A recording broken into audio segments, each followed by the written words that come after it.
Braga est une destination incontournable au Portugal qui allie histoire, patrimoine et culture.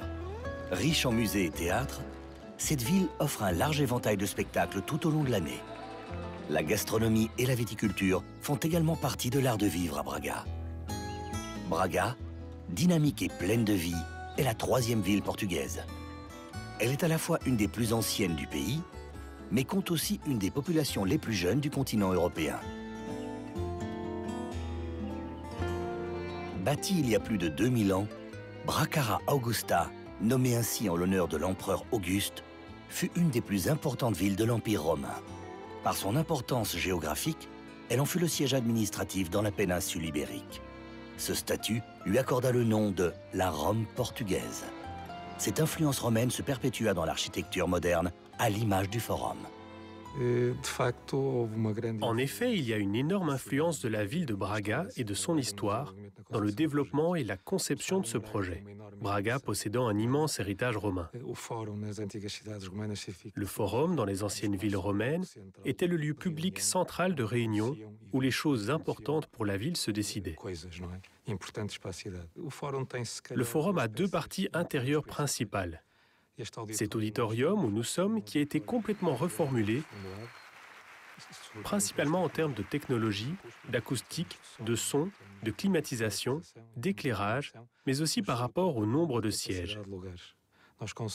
Nous avons également réussi à augmenter la capacité de l'auditorium à 1450 places, ce qui en fait l'une des plus grandes salles du nord du pays. Le deuxième espace que je veux mettre en avant est la salle que nous appelons le Grand Vaisseau. Un grand espace ouvert où il est possible d'organiser tout type d'événements et d'accueillir jusqu'à 12 500 personnes. Autre particularité, Braga est souvent considéré comme le centre religieux du Portugal. Ce qui se confirme toutes les heures lorsque le tintement des cloches des églises se déclenche. Les archevêques de Braga ont été très importants dans cette région. Ils avaient un pouvoir qui était plus grand que la ville toute seule. Ils étaient connus comme les seigneurs de Portugal et des Espagnes. Et alors, on a plusieurs héritages de l'Église catholique qui sont très importants aujourd'hui pour Braga. On a le Bon Jésus, qui a été reconnu comme héritage mondial, le patrimoine de l'UNESCO. La cathédrale, c'est la plus vieille à Portugal, avec plus de 9 siècles d'histoire. La cathédrale de Braga, dite Sé en portugais, est la plus ancienne du pays. Sa construction fut commandée au XIIe siècle par les parents du premier roi du Portugal, Henri de Bourgogne et Thérèse de León. Ces derniers reposent d'ailleurs ici.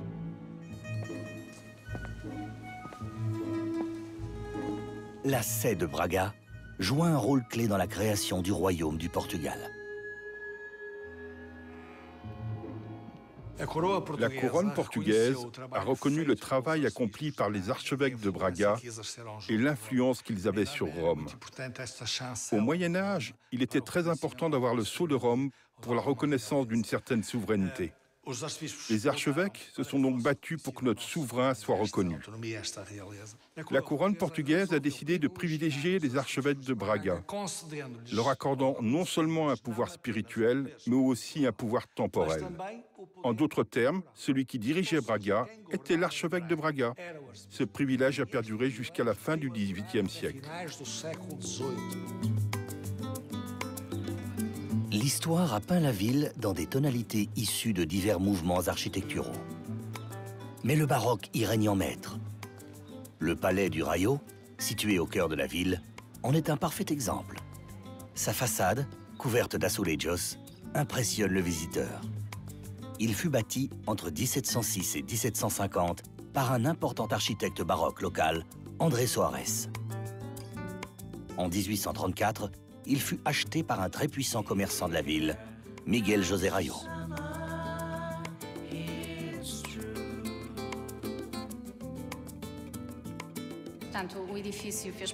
Le palais de Raio faisait partie de l'ancien hôpital de São Marcos.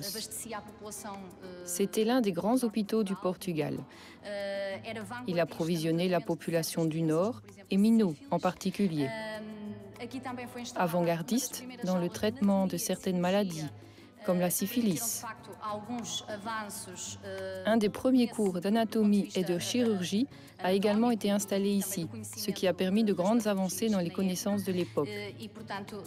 Donc, sans aucun doute, visiter le palais de Raio, c'est aussi connaître les progrès de la santé au fil des siècles à Braga.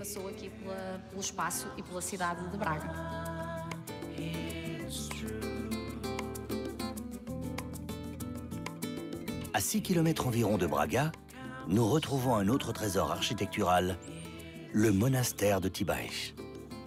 Il fut construit au VIe siècle, à l'emplacement d'une ancienne cité romaine. Plus tard, en 1567, il devint la maison mère de l'ordre de Saint-Benoît du Portugal et du Brésil. C'est au XVIIe siècle que le monastère prit l'ampleur que nous connaissons. Tibaix est indubitablement une des plus grandioses œuvres du pays, avec une grande richesse décorative. Ici, encore une fois, nous retrouvons l'élégance de la décoration baroque d'André Soares. Aujourd'hui, le monastère a retrouvé une nouvelle fonction, un hôtel de charme avec 14 chambres. Ici, on respecte la tradition bénédictine de bien accueillir les voyageurs en toute tranquillité. Le cadre serein du monastère est complété par la majestueuse forêt environnante.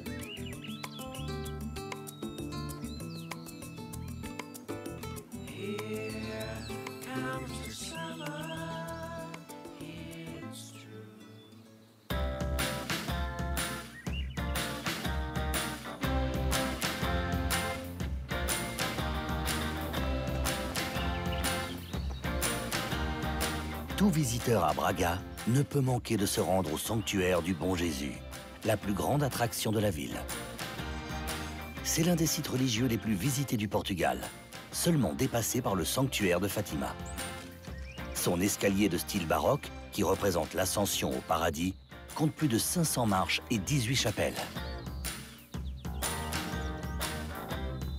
Du haut de la colline, le Bon Jésus veille sur la ville. Le 7 juillet 2019, dans la ville de Bakou, en Azerbaïdjan, le Bon Jésus a été inscrit sur la liste des sites classés au patrimoine mondial de l'UNESCO. C'était une consécration internationale à laquelle le Bon Jésus aspirait depuis longtemps.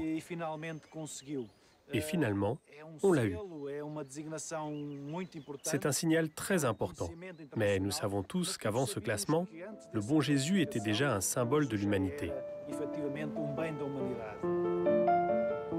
La grande église est de style néoclassique, se mariant parfaitement au style baroque que l'on retrouve sur l'escalier des Cinq Sens. Au sommet de la colline, il est facile de se détendre dans les jardins du Bon Jésus. Plusieurs lacs artificiels y ont été créés, le plus grand permettant même de faire des balades sur des barques. On y trouve toutes les commodités modernes pour qui voudrait y rester quelques jours. En fait, la morue est quelque chose qui nous caractérise au niveau national. Aucune ville portugaise ne cuisine pas sa morue. Et Braga ne fait pas exception. Braga a créé sa propre recette traditionnelle, la morue de Braga. L'innovation du chef Albano est dans l'utilisation de la patate douce à la place des frites.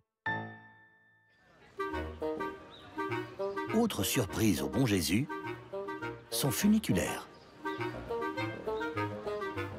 Celui-ci, datant de 1882, est le plus ancien de la péninsule ibérique. Particularité, sa force motrice est assurée par l'eau. Le poids de l'eau ajoutée dans un réservoir situé sous la cabine supérieure permet à celle-ci de descendre et à l'autre de monter. Une attraction incontournable.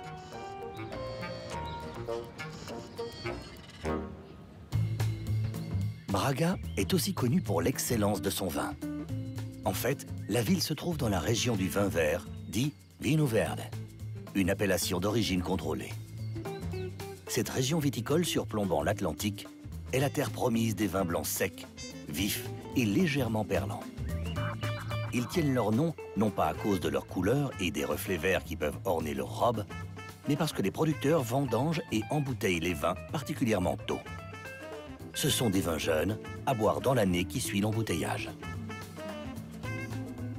Par rapport à l'âge du vin, il a un petit peu la croyance et on va dire l'idée généralisée que le vin doit être bu dans sa jeunesse.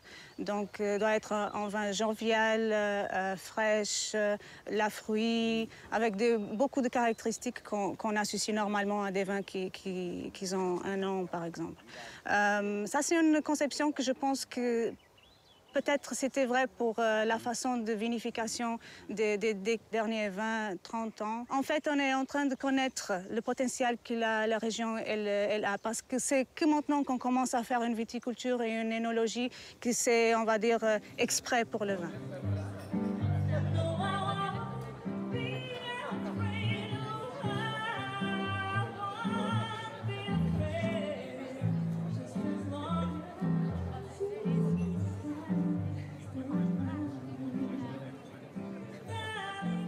La reconnaissance de cette région au nord du Portugal, c'est global.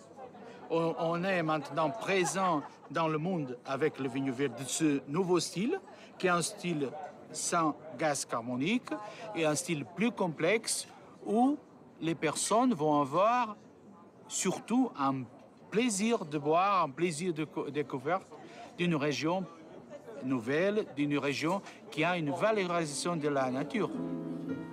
O que essa ausência tua me causou?